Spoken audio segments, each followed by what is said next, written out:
Hello guys, I'm glad to see you. Today I'm gonna show you how to create a frame in Figma. Okay, this is my thumbnail. Okay, click on frame and create your frame.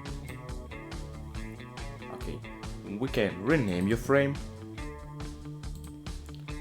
Tap, second, tap. Okay, frame. My frame, and we can change size. How to change size? Frame, weight, height. If you want to create frame for YouTube video,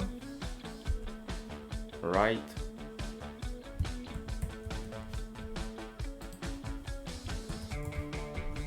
okay, all what you want, something Z or Z. Okay, this is the way. And if you want change fill, click on fill and choose another color like this. Okay guys, there's all I want to tell you. Have a nice day.